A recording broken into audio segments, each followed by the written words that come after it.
Hello, everyone. It's your friend Tristan Miller.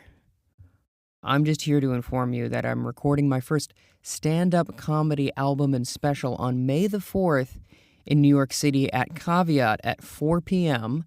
You can go to the link in my bio on my social media platforms, or you can go to caveat.com, go to May the 4th, and buy tickets there. Highly recommend that you get them early as they are cheaper that way. Also, after the show, I'm going to go, Phantom Menace is playing in theaters. So I'm going to take a big group to go to the nearest AMC or whatever Cineplex and go see my favorite Star Wars movie. I'll say it with my full chest. My favorite Star Wars movie in theaters again. So hope to see you at both things. If you have to pick one, just pick my show, please. I would like to sell out the house if possible. Anyway, love you. Hope to see you soon. Okay, bye-bye. Coming soon to theaters, podcasts, film reviews, and so much more. Available at tristanmiller.substack.com. And now, our feature presentation. Hello, everybody. Welcome to Focus Testing, a podcast about movies where we make a movie. My name is Tristan Miller, and joining me today, I don't know why it's coming out like Jiminy Glick. Joining me today is Jake Gorr. How are you, Jake? I am doing pretty damn good. It is cold as hell in New York, but what else is new? That's true. It is, as you know, I'll grant it, as someone who's from Minnesota, it takes a lot for me to admit when it's cold. It's been pretty cold. When I got down to 14 degrees, I was like, no, this is actually quite challenging. Yeah, that's the thing. I'm from the desert. I didn't know 14 was a number that the thermometers could hit. That week we had 14. My parents were dealing with negative 40 with windshield. So I was like, that's where I come from. That's the perspective I come from. But regardless. Okay, yeah, that's a very good point. But regardless, I would imagine in the desert of Arizona, coming from there, it'd be quite a lot, which leads me into like, hey, tell me a bit about yourself. What was your first memory of, what's the first memory you can access of being in the cinema growing up? The first one the earliest I can possibly remember was seeing, I want to say it was like 97 or 98 when they re-released A New Hope in theaters. Oh, sure, yeah, 97. So I was like, what, 4, maybe 3 years old, somewhere around there. But at that point, I was already a massive Star Wars nerd. And I got my wires crossed because I don't remember seeing Star Wars before seeing it in the theater, but apparently I had before. But I guess it had just all locked in. And I thought Star Wars was a brand new movie that had just come out this year. That fucking rules, dude. So when the prequels were started coming out, they're like, oh, they're making new Star Wars movies. We're gonna see them in the theaters. I was like, we did that already, I thought. And they're like, no, that was an old movie that they put in theaters again. I'm like, you can't do that. That's illegal. Shut it down, boys. But I specifically remember the Death Star fight scene, all the shots of the pilots, someone shouting, I can't shake them. All that good stuff. Which is why I think to this day, if I were to be in a Star Wars movie, I would just want to be a starfighter pilot who gets shot down dramatically. It's not a bad gig. It's not a bad gig. They seem to be giving it to the crews now more than anything else. But yeah, because you get an action figure made of you, you get a little name. Yeah, 100%. Similarly to you, the first memory I have was of Jabba the Hutt's sail barge blowing up. So it would have been that same year. I would go on to destroy 2 box set VHSs of the original trilogy. And the worst part is, in hindsight, turns out they were the pre-digitally edited ones. They were like the proper theatrical release. And I destroyed 2 box sets because I watched them so many times. Well, I mean, that's what they're there for, That's always, anyone who, I understand keeping, the figures in the packaging and whatnot, but, they're meant to be played with, That's how I feel about it. Oh yeah, for sure. But I just wish I could go back to 6-year-old me and be like, "Listen, idiot, that shit's worth equity in 20 years." Sure. Yeah, you could get at least $300 for that. There's going to be this thing called eBay, and it's going to be a big deal, and you could make a killing. Also, don't throw out your Pokemon cards. You're telling me that there's going to be a bay that's electronic? That's so funny. Obviously, we met through mutual friends, but one of the things we connected on was number one, our love of podcasting and also movies. So this must be like for both of us such a treat. But you work in the film industry. How did that start? I mean, man, how did that start? I feel like it's almost been like, you could call it destiny, you could call it fate, you can call it, I don't know, being doomed by the narrative, but I don't know, there was just this thing in my head where I'm just like, I couldn't imagine doing anything else, and maybe just because it's like, the ADHD getting to you where it's like you have to be engaged with something if you're going to do it. I just couldn't picture myself doing anything that wasn't somewhere based in the arts. And I always thought movies was going to be something that would be too hard. But then, you take a video class in middle school, then you take a production class in high school. The next thing you know, you're majoring in film at the prestigious Arizona State University. So what you're saying is AV Club was like a gateway drug. Oh yeah, no, I feel like isn't that the classic story for a lot of people where it's like you pick up a camera and then all of a sudden like you're before you know it you're thousands of dollars in debt. Is fair enough. Yeah. What about film appeals to you? Is it just there's so many moving parts that keeps you occupied? Well, like before, I remember like initially I wanted to get in for writing and screenwriting, and I do that still a little bit, but mostly just for fun. Because for me, that was just like the source genesis. It's coming up with the base idea by which everything is built. But then over time, I started learning about some of the more technical aspects of it and the actual like process of filmmaking. And I started just playing with the camera and started thinking about like how shots are built, how shots are assembled and then sequenced and then edited together and the choices kind of made. And I was like, oh, this is like just one giant puzzle that you have to just sort of like dance around in order to create a story and by extension create a piece of art. So I ended up moving into cinematography as like my main focus. And it was very funny because I remember being freshman year of college taking like my final math class I had to take for like entry for like the bare minimum to like get through school and all that. And they finished, they're like, what do you want to concentrate in? I was like, oh, I want to like focus on cinematography. And I fucking hate math. And they're like, yeah, that's the one that has math, dipshit. That's literally it's like all millimeters. It's literally metric. It's all metric. I actually have to use the Pythagorean theorem in real life. I have done it. That's fair. I know something called the inverse square law, which is such horseshit. What is the inverse square law? Basically, it's I'm going to butcher the hell out of this definition for the sake of brevity. But basically, its idea is that when you double the distance from a source of light, you actually quarter the amount of light that is on you. So basically, it's like the farther you get from a light source, it doesn't just get like the intensity of the light doesn't just go basically decreases exponentially based off this formula. Okay, I'm sure that's useful. That makes sense. I suppose there's a lot of math involved with like all the tech. That's why I love taking pictures, but I was like, the minute even people talk about like shutter speed or whatever, I'm like, I don't, what is any of this? But yeah, what would you say your like favorite film would be, or the one that got you? I mean, Star Wars you mentioned, but like, is that like the one that like got you into stuff, or like, or what are your like 3 tent poles? Oh, man, my 3 tent poles.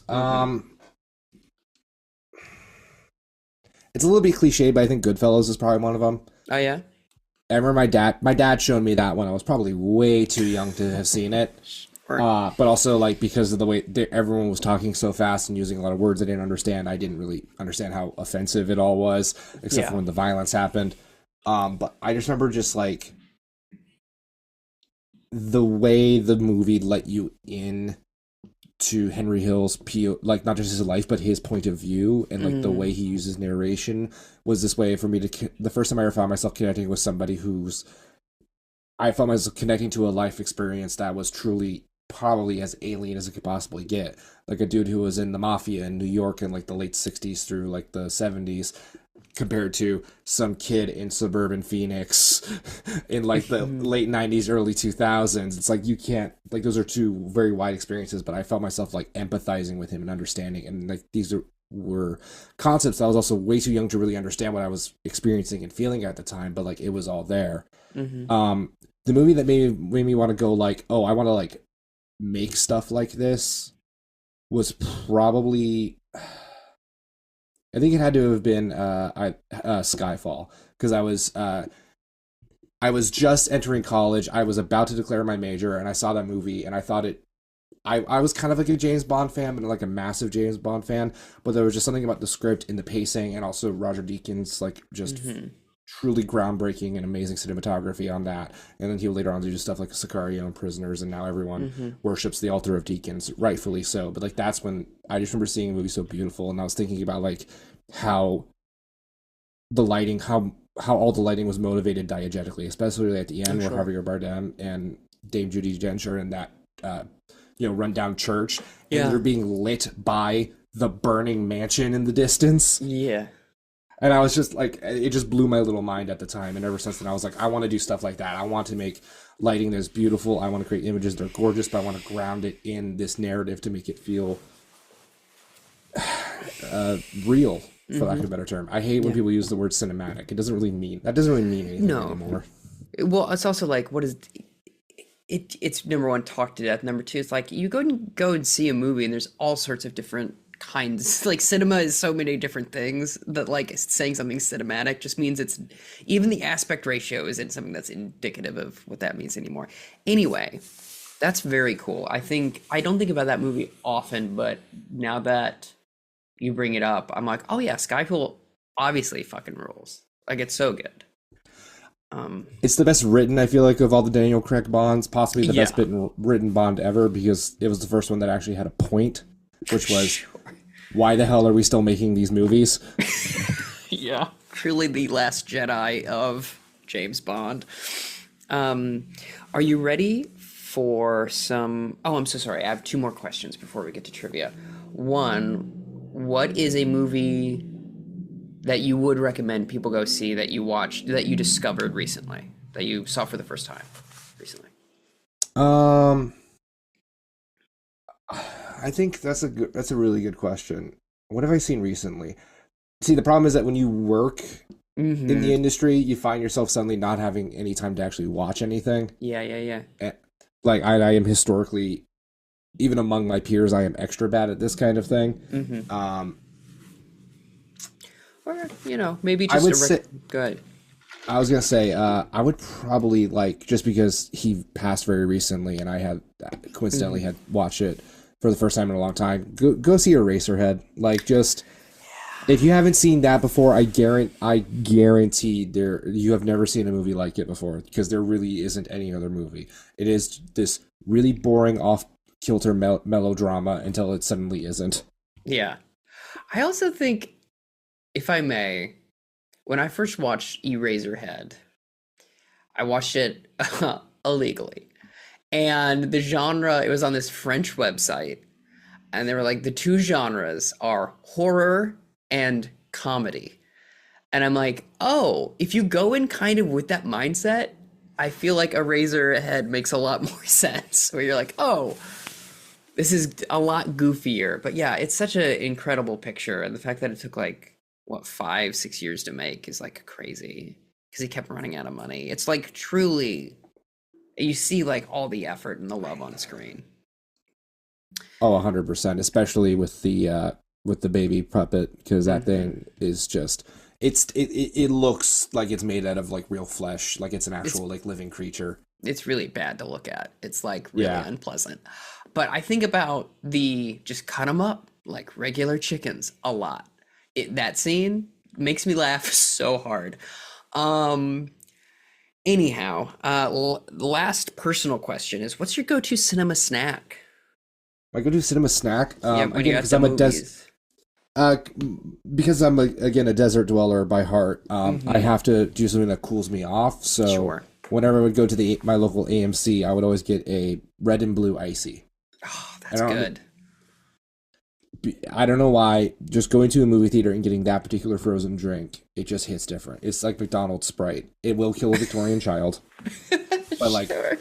I will not consume that in any other context outside of a movie theater. Oh, that's such a good answer. Yeah, that absolutely makes sense, I suppose. Yeah. Whereas like where it didn't happen often, but there would again contrast like the whole weather of it all. Growing up, there were a couple times where I would get like a hot chocolate and sit in the movie theater because it was so damn cold during the winter We are time. like this diametric opposites. Yeah, no, like in the summer when I was a kid, there was like they would do like the local theater would do like pre-noon matinees where the tickets were like $7. And in the summer in Arizona, there's nothing to do because the sun is actively trying to kill you. So me and my best friend would like go to the movie theater, go see like Zathura at 10:30 in the morning, have ices, and then like dick around the local mall until it was time to go home or until like we finished whatever it was we were doing. Nothing better than that. That rules. Ugh. Take me back. Truly. Ugh. All right. Are you ready for movie trivia? Yeah, hit me. First one Let's is, do this. what is movie?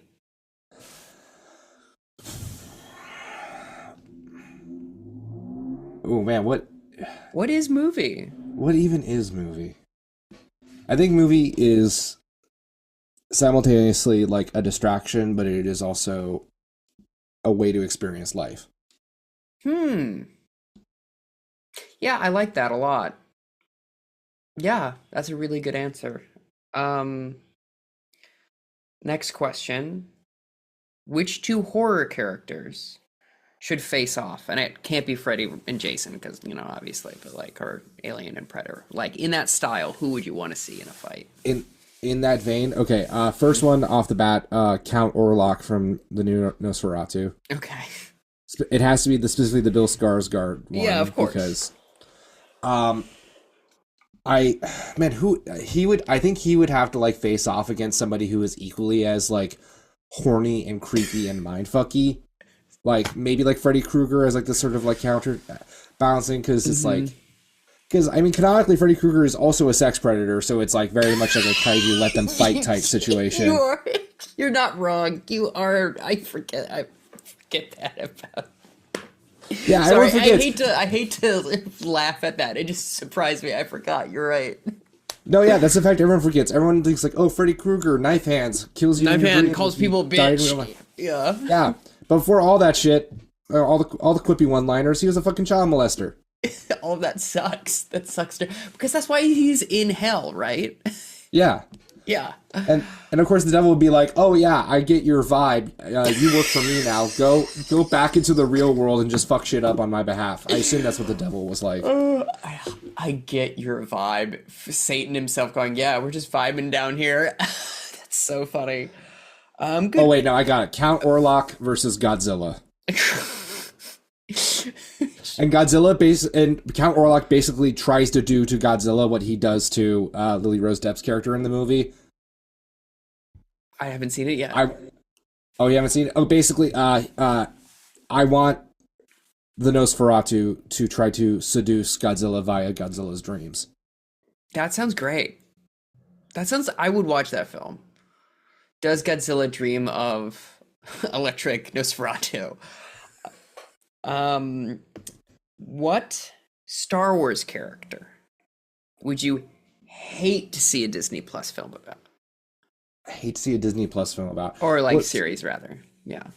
This feels loaded because I feel like if I say it, it will manifest it. Okay. So like, I think it would just be like, who would be the worst? I mean, Jar Jar Binks is cliche, and like honestly, I feel like you could make a good solo Jar Jar Binks thing if you just make it into a slapstick comedy. Like, That's so it kind of writes itself.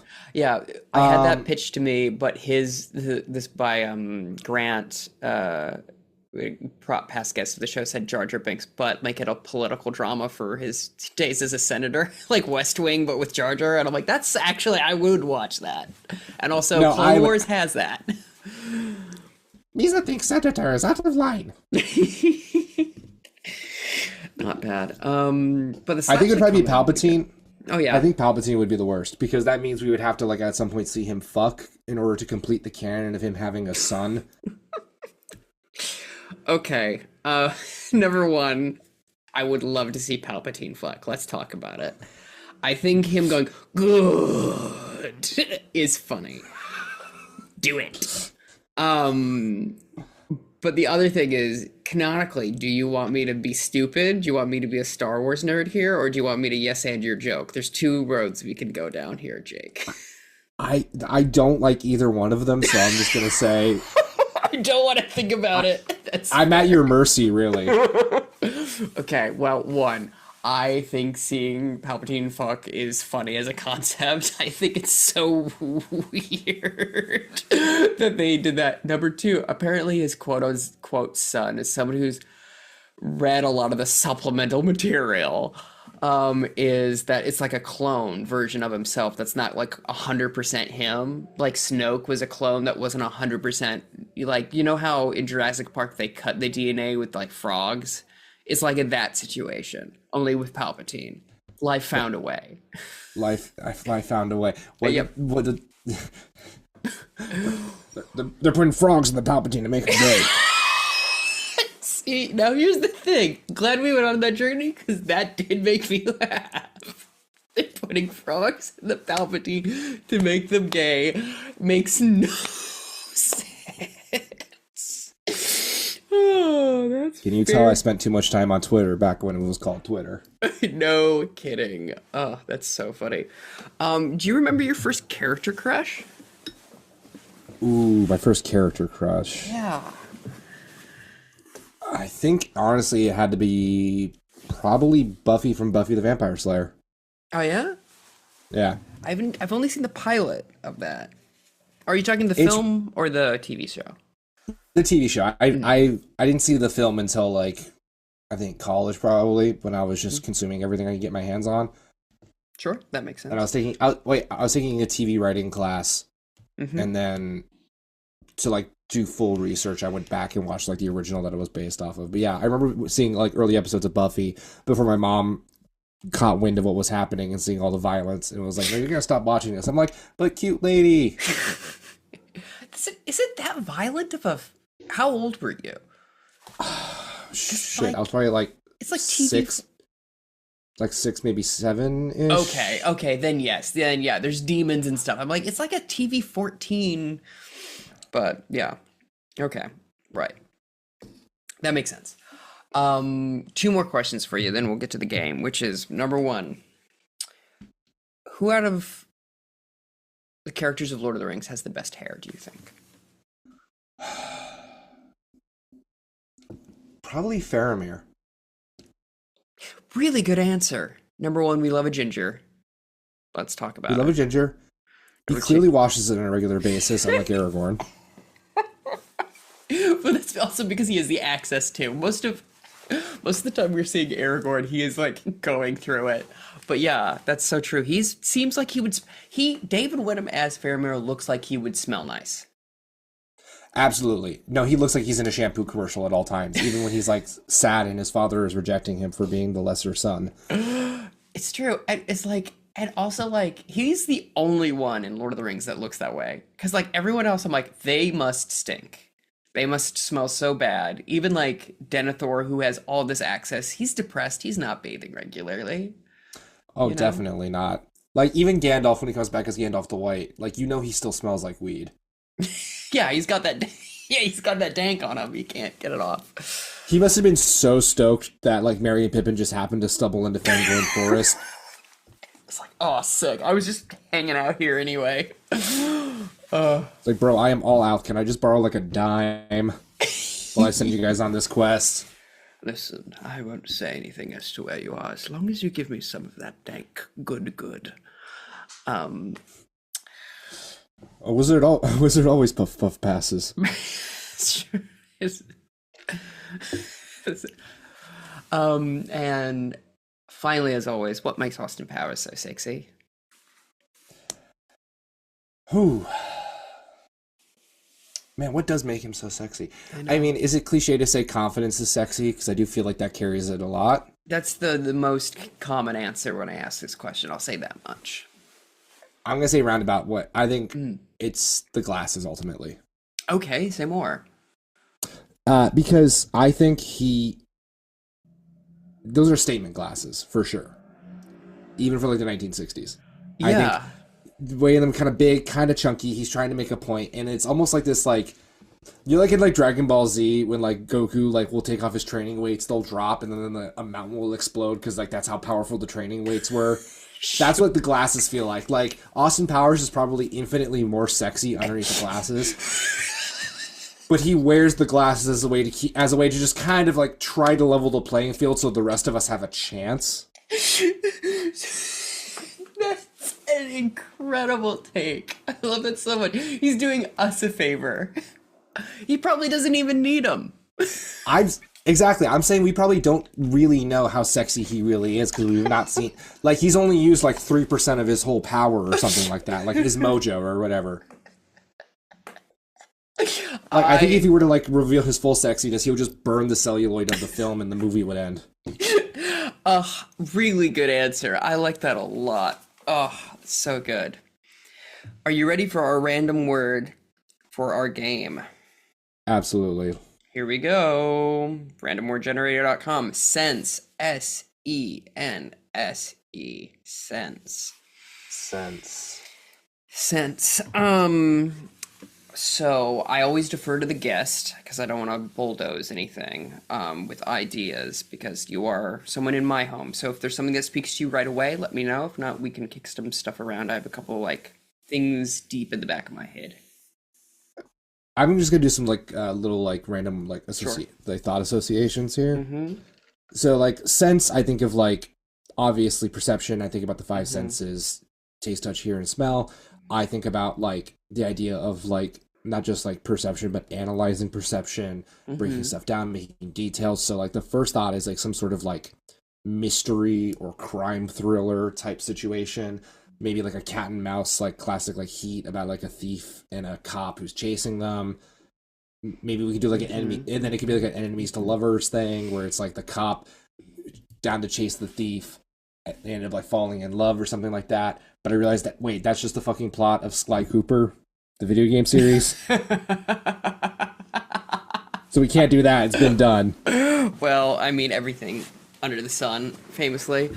There's Yeah, nothing sure. new. Unless can we Unless. pitch a Sly Cooper adaptation? I mean, if you wanted to, someone who's not familiar at all with Sly Cooper, I would be next to useless, but for sure. I mean, Okay. What about this, Jake? What about a sixth sense? But there's only 5. What if there was a sixth one, though? What if there was a sixth sense and sensibility? Is that anything? I had to say those just because that's the only thing kicking around in my head. I do like this idea of like the idea of perception of like some sort of mystery or thriller. I think that's good. But I don't know. I think we could do a Sly Cooper adaptation if you wanted to, or like since it's an adaptation, it doesn't have to follow the plot exactly. If you wanted to, in earnest, do that. Yeah, we I could do flush like the that idea out. of staying in sort of like the like crime drama or maybe even like a heist movie type situation. Maybe we can like combine. Maybe we could take like this whole like Sixth Sense thing that you're like seemingly pulling out of the ether. I don't get. Yeah, the I've never reference. heard anything like that before. Yeah, it just came Yeah, to no. me. But and then like take Sly Cooper and make it about like a thief who like I don't know employs ghosts to steal things. Oh, I like that a lot. I like that idea. I see dead people and they gave me the security codes. I see dead people and all I got was this stupid t-shirt. um ID said people. No. I think. Well. What about this? What about this? This is kind of drifting into RIPT territory. But what if someone in addition to, I mean, it's very sort of Men in Black, but obviously, if we have someone who's using ghosts to commit crimes, there has to be a police division that also uses ghosts to solve crimes. Yes? What do you think about that? I like that because it also implies the existence of ghost snitches. Yeah. And that just makes me giggle. All of the ghosts that are helping the cops are real snitches that died snitching. And they just did not their unfinished business. They just love to snitch. They got a big They're just mouth. doubling down. They're like, no, I made the right choice. I tried to shut him down. It just didn't work out. I don't regret anything. Okay, I like this. A paranormal investigator that is, but the thing is, the investigator is paranormal. He does not investigate the paranormal. So I like that a lot. I feel like we should start with the thief and their perspective and then switch over to the cop and then kind of like see how they slowly come together throughout the film, right? Absolutely. Okay, so good. A lot of movies, especially with like, genre movies like this, often require like a POV character, someone who's like new to this world that like through them we can like basically launder all the exposition through. So logically, I think like either the thief or like the investigator have to both, one of them has to be like brand new to this thing. Like maybe the thief just like discovered that they can talk to ghosts and they're just figuring it out and just immediately resorts to crime, or the cop can suddenly see ghosts. I think this. The criminal recently killed someone who becomes a ghost that then works with the police officer, and the ghost is new at this whole thing. The police is an old hand, the thief is an old hand at this, but the new ghost in town. So wait, so we open with two thieves, one of them dies, Yes. and their unfinished business is finishing the heist. Exactly. But in the process, they are also an informant to the cop. Precisely so, yeah. They were, Okay. and that's the reason they get killed, is that they were a snitch, and the other thief finds out and murks them, and then they start working with this cop that works with ghosts. Ghost cop. Paul Blart, ghost cop. Paul Blart, ghost cop. Cop. So, I like that a lot. Okay, I think we're cooking here, Jake. Yeah, we're on to something. Okay, my first thought was love triangle, but I'm like, how do you do that with a ghost? Well, go. Famously, you bring All Whoopi right, Goldberg in. Yeah. Okay, so we already got some of the casting figured out already. Yeah. I think what has to kind of be it is, I mean, this kind of is in my mind anyway because of a project I've been working on, but I feel like the cop and the ghost fall in love, right? And then it's that terrible sadness of like, well, the cop has to help the unfinished business, but they love the ghost. And that's heartbreaking and it's bittersweet. And the ghost is probably going through some like turmoil as well, because like they simultaneously want to get revenge on the thief who screwed them over and killed them, but also like the job needs to be finished so they can move on to the afterlife, because their job is tied to the thing that they were stealing, and maybe like the thing they were stealing is like the magic MacGuffin that like sets it all off and like lets them talk to ghosts, or like turns them into a ghost in the first place. I feel like two things. Whenever I hear MacGuffin, I think egg MacGuffin, and then I get hungry for McDonald's in a way that like is just truly unsatiable. And I feel like the MacGuffin for this, the thing that the thief is trying to steal, it's got to be, I feel like, in the vein of Declaration of Independence or something like really important. Like it can't just be like, oh, a bunch of money. It has to be like an artifact, I feel. Oh, 100%. Like maybe it could be like the world's first Ouija board, and it actually works. Great. That is a great pull for world's first Ouija board.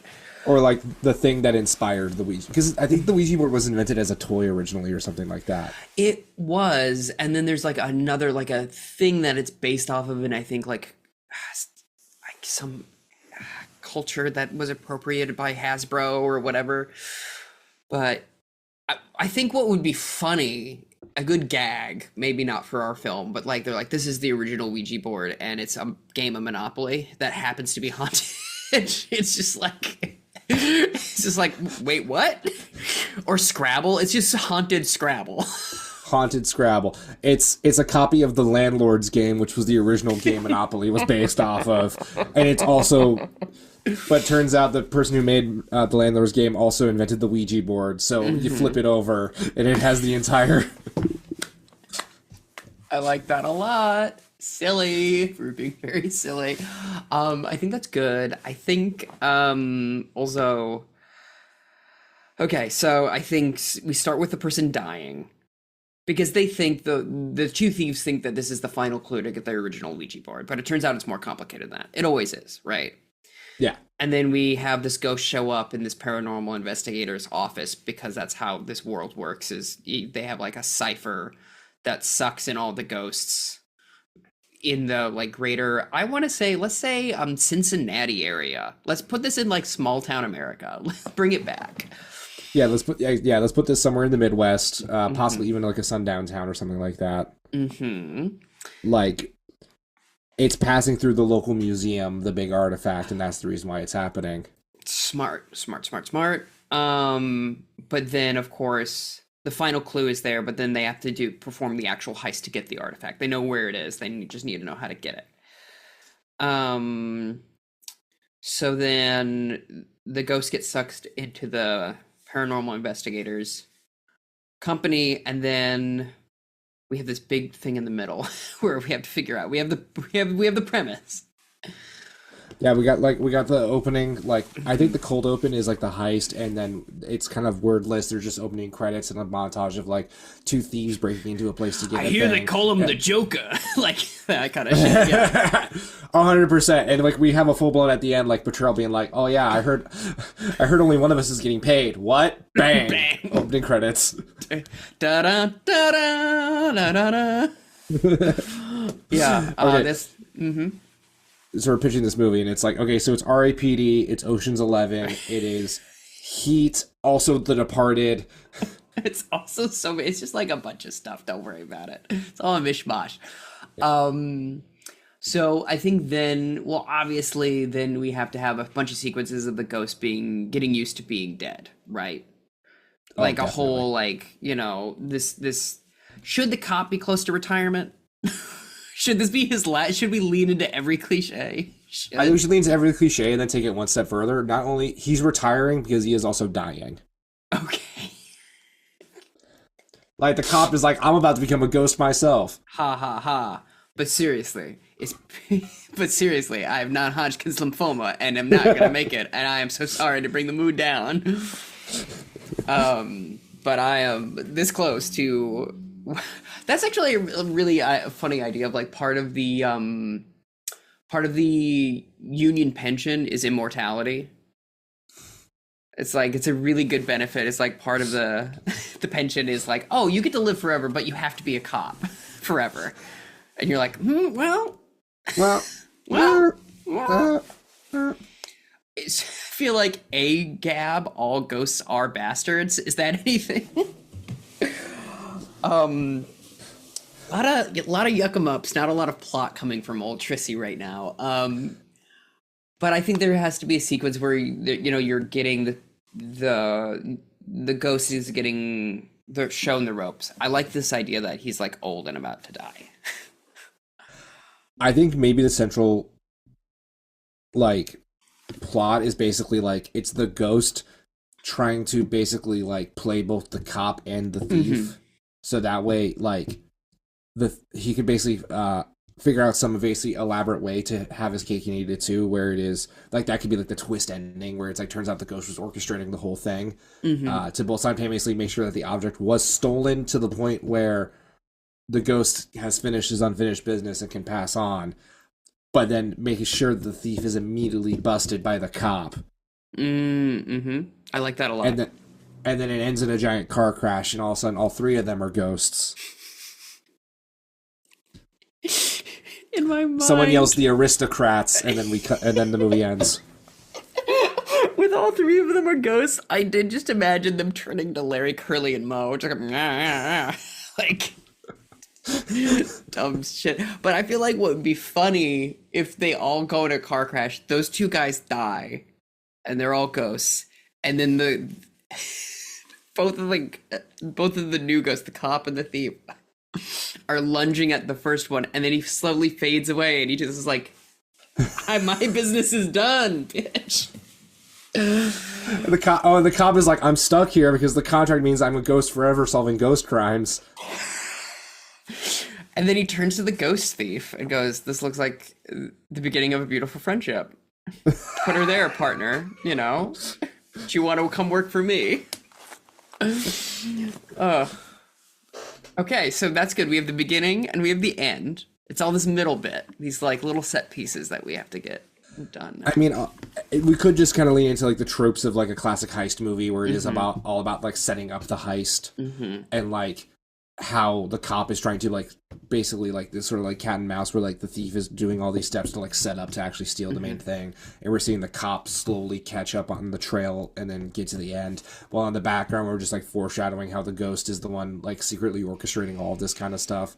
Like the ghost appears to the thief and like says a bunch of cryptic shit and then disappears, and then immediately appears at the cop and says like the opposite, and it's just like I love this idea of this. It's kind of Who Framed Roger Rabbit in my head as well, because it is like this ghost should be, I feel like, a little ain't I a stinker, you know? It is like where he's like, okay, don't worry, I'll confuse this guy, this thief. I'm gonna say some weird shit and then float away. Watch this. His mind's gonna get blasted right now. There's the ironic twist where it's like the ghost has been having so much fun being a ghost that he's not really sure he wants to pass on. Yeah. It's like, oh wow, I'm so free of responsibilities. I can just run around causing mischief. This is fantastic. But also I want revenge. I also want a revenge. Also, my soul is not at peace and I am in constant pain. That's what they don't tell you about ghosts. I exist in purgatory. Yeah. Am I dead? Am I not? I don't know. I can't say it's a living hell because I'm neither alive nor in hell. It's just happening. It's a weird balancing act, almost like you would say a limbo. True. I like the setup. I think the idea of like a classic kind of Ocean's 11, like this thief is getting a bunch of guys together, like he's getting a crew. So in his world, like we cut back to his perspective, and he's like hiring a guy who's fitting into a container or whatever, and then it just cuts back and and every time he hires someone, the ghost freaks him out. Like, just like, no, watch this shit. The mailboxes start moving or whatever, and the guy's like, I'm out of here. So he has trouble hiring a crew because the ghost keeps scaring them off. Exactly. And like the thief can see the ghost, but no one else can see the ghost. So he's just like watching like this, like it's 100% like, they're like, Matt, stewardess, there's a man on the wing. Yeah, exactly. It's really good. And then so he just says, the thief finally goes, okay, screw it, I'm gonna do it myself. And that's why he gets caught. He's like, I'm just not gonna deal with anybody. And I feel like there should be a moment where like, because the cop has not been a very active participant right now. And I feel like since he's so old, he's just 1,000 years old. Oh, yeah. I feel like the ghost is like, I feel bad for you. Let me just help you out, actually. Like, I got murked in my, like, early 30s. I feel pretty good about myself. You're, like, 87. You must be in so much pain. You know? So the ghost, like, I mean, we can also take kind of like a page from real life where, like, the ghost finds, like, it feels like only true crime people are the ones who actually solve crimes sometimes. Yeah, 100%. Yeah. So like the thief gets a crew together, the cop gets paired up with a true crime podcaster, and they actually start getting some leads and start moving forward. Pretty much 100%. Yeah. Yeah, I think that might be good enough as far as plot goes. Who are we thinking for our lead characters casting wise? What do you think? Because we were talking about how old the cop is, and because I had seen this movie relatively recently, I think June Squibb should play the cop. Who is that? Did you see Thelma? No, I did not. I'm gonna look up. Okay. Yeah, you do that, and definitely go see Thelma, especially all the listeners to this podcast. It is a fantastic movie. June Did not get a lot of Squibb? appreciation. Yeah, Squibb. Oh, yes, her. I love that. Actually, she's 95 years young. Born in 1929. Wow. Way to go. Hell yeah. She's also in Inside Out 2 and About Schmidt. She's doing okay for herself. I love that idea. Who do you think should play the ghost? I think. Well, so like the ghost is definitely like someone I feel like who is like the true mastermind of everything, at least since the movie starts. And given that we've basically made this cop this sort of like sweet but bumbling, sort of, generally useless person, and we have the thief who I'm going to like. I think by the end of the movie, because of like the ghost fucking with the thief so much, the thief just turns into like on edge, raw nerve, just sort of like locked in like maniac who like just by the power of sheer stress is able to just do the heist by himself. I feel like then the ghost should be an absolute troll of an actor. So I who part of like, me I don't is want to like, do Ryan Reynolds. no, absolutely not. Get him out of here. Definitely not. No, Definitely I not. was thinking, I'm like, is Chris Tucker due for a return? Is Chris Tucker due for a return? No, I think Yeah. June Squibb and Chris Tucker, It's insane. Very. I was thinking that, or like maybe a cop and an informant ghost. I was thinking that, or maybe Kiki Palmer, someone with like a really big energy, right? Who's just like annoying to everybody. It's giving also like Shrek dynamics, right? Where it's like someone who's annoying to everybody else, but for some reason June Squibb is like, they're kind of fun, you know? Kiki Palmer starring in that new Issa Rae movie that's coming out, right? The one that she's doing with who's that singer? Yeah, it's already out, I think. It's like what like she's fine. Yeah, she's really funny and big and loud. But I kind of like it being Chris Tucker just because we haven't seen him do anything. At least on my radar, nothing Chris Tucker adjacent has come across my desk. But we haven't gotten Rush Hour 4, so I feel like this is going to be the next best thing. Yeah, truly. And for the thief, someone who, if James Caan was still alive, it should be him. But he's not, so it can't be. I'm blanking on his name because I'm terrible with names. But who's the guy who plays Roy Kent in Ted Lasso? I'm trying to remember. Brett Goldstein. Brett Goldstein. I think Brett Goldstein should play the thief. I think that's really good, and it's also a classic like who is trope to make the villain British. I just like the idea of like Brett Goldstein doing his like Roy Kent shtick, and slowly having his psyche destroyed not just by a ghost, but by a ghost played by Chris Tucker. You know, that is cinema gold in my opinion. Yeah, I think we really got something here, Jake. Who do you think should direct it? I know, right? I almost want to say like Kyle Mooney. Sure, dude. Yeah, why not? Yeah, hell yeah, dude. He's great. We need to get somebody who's like either like just started directing or has not directed before, but has like massive comedy chops. I think Kyle Mooney would be trying good. to play this movie as. Sorry, who's able to like play the movie as like straight serious as possible, but like who's also able to play the movie as like straight deadpan serious as possible. I feel like something like in the style of like almost Naked Gun or whatever, where it's like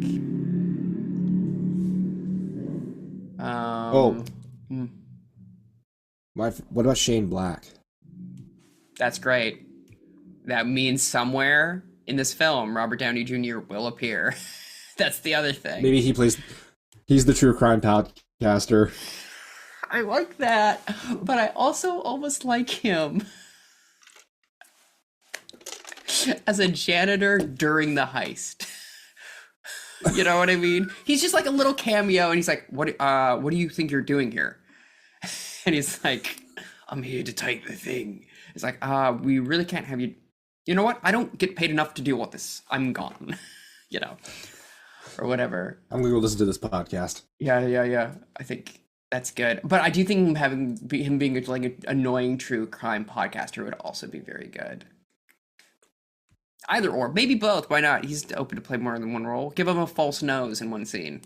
That's good enough. So, are you familiar with the Legend of Vox Machina? No, what is that? So it's the animated series that's an adaptation of Critical Role, which is like one of the Dungeons and Dragons live stream shows.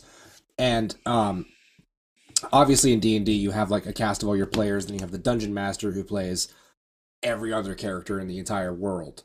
And for the show, obviously they cast the NPCs accordingly based and got like as many celebrity actors as they could fit in. But they still have Matt Mercer, the original Dungeon Master, play a couple of like smaller characters. But they put him in the background of every episode as a character. Like there's just little cartoon versions of him in his actual face that just appear in the background, often getting killed. He described himself as the Hans Moleman of his own show. That's very good. So I feel like we should do that for this, where it's just like Robert Downey Jr. just keeps on appearing in the background of like every scene in like a different, in like still recognizable, but in very different forms of like hair and makeup to make him look like a different person every time. Yeah, clearly a different character, but obviously still him. I think that's very good. Yes, I think we definitely have that. You know, I'm really happy with this. Is there anything else that you want to flesh out before we move on to the lightning round? My only question is, do we do like a prestige type thing where we try to build the plot so that we reveal at the very end that the ghost orchestrated the whole thing, or do we just have that sort of like play out as is? I love a good twist in a movie, so I will find any excuse to like structure it so it just ends in a giant explosion. Yeah, I think it shouldn't be obvious. I think, specifically with it being Chris Tucker, I think the audience will automatically assume that this person is incompetent because that's kind of the characters he's played up until this point. For example, in Rush Hour, where he's in over his head. And so the twist of like going, oh no, I did this on purpose. And sorry, just the notion of, I feel like Chris Tucker delivering the line, "What, just because I'm black doesn't mean I can't be a mastermind?" When they're both like, "What's happening?" I think that would be funny. I think having the big twist at the end would be really good. Yeah. And then just to make it all the more like cool and artsy, we also tell the whole movie backwards. Sounds like a headache on wheels, but okay. Listen, Memento did it, and no one else has tried. I feel like we're ready for that. We're ready for a Chris Tucker revival. We're ready for nonlinear movies to come back. You're right. Absolutely no one else has ever tried to tell a movie in an odd order. Surely not Your Ghost, Let Them Both, or whatever. Ay. All right, are you ready for the lightning round? All right, let's do it. Here we go. First word is exception. Exception. I think, for me, exception is this. Someone who's part of the team in Inception, but they're bad at their job. But they have all the money, so everyone's making an exception, and like they're part of the dream, but they like have no imagination. So when the person gets kicked into their dream, it's like really bad. It's like, chalk zone, cartoon, which white walls. Everyone's like, "Yep, this is great job, Danny." And that's exception to me. I really like that. I don't think I can top that, honestly. Well, go for it. Just whatever speaks to you. Exception. I think that I can also give you a new word. That's fine too. Yeah, give me a new word. No, you nailed it so hard. I feel like I need a new word. Okay, salt.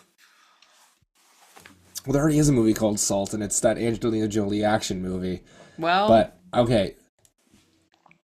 I think salt. obviously cooking movie. I think it should be about like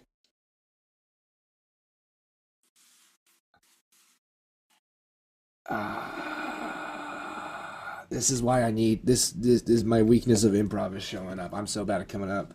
No, it's okay. Fuck. No, it's all good. Take your time. / if you want to move on, we also don't need to do a lightning round. Yeah, no, I think I got nothing for this. I'm sorry. No, that's fine. No worries. But leave this in the podcast because I want people to hear me just absolutely tanking. I mean, if you want to, sure. For me, I would say Salt would be a Jimmy Buffett biopic, and it's just salt. And with that, what do you want people to know about you that listen to this episode? I know you're a very talented photographer. Do you want to plug that? Yeah, absolutely. So, actually, yeah, I just, in terms of photography, I actually just did the album artwork for this, great dance musician by the name of, Dank Delish. His debut album, Metacognition, is out, and I did the album artwork for it. That was a really cool project for me. I'm also part of a group called Dungeons and Drafts. I mentioned Dungeons and Dragons earlier. I'm part of a group that we do pop-up sessions at bars and breweries all over New York City. We're also in like 5 other cities, including Philadelphia. But if you want, basically, you can buy a ticket, roll up at these events, and have a bespoke custom one-shot run by a professional dungeon master. That sounds really fun. I'll just have to see if there's one in the next month that I can go to. I'm going to speak to the listener first, and then I'll speak back to you, Jake. If you want to support this podcast, you can go to tristanmiller.substack.com. You get the video, and then you get the episodes early, and then there's also a bonus podcast called Movies to Fall Asleep To, where I talk to people about their comfort films, and that's been such a joy. Eventually, I think this month I'm going to release the first 8 episodes out for the public consumption, just so you can get a good 8 hours of sleep. So go to Substack, tristanmiller.substack.com. Check out. Also, I do film reviews there as well. And now back to you, Jake. Thanks so much for doing this. It was heaps of fun. Not at all where I thought, it's always so fun seeing what other people bring to it. It's been great goofing around with you. This was absolute delight, Tristan. Although I'm not at all shocked that the first place I went to was a heist movie. True. That's fair. I mean, listen, they're fun. I keep going to horror films about a ghost being trapped in metal. I don't know why, but that's where my mind keeps going. And it's happened like 3 times on the pod, to the point where I'm like, listen, I've said to the other person, if I start saying that shit, you gotta shut it down. So no worries there, but I feel less awkward about the rapid fire round and how I just drew blanks. So this, like the idea of just like leaning, like, oh, we all have like tendencies that we lean towards, which is me just like, oh, think of something. Analysis paralysis. For sure, I understand. Executive it's all good. Dysfunction. Yeah, I mean, like, it's all good. It's no worries at all. But thank you so much for doing this, and it was heaps of fun having you on. Awesome. Yeah, no, I had a great time. Thank you so much, Tristan. And yeah.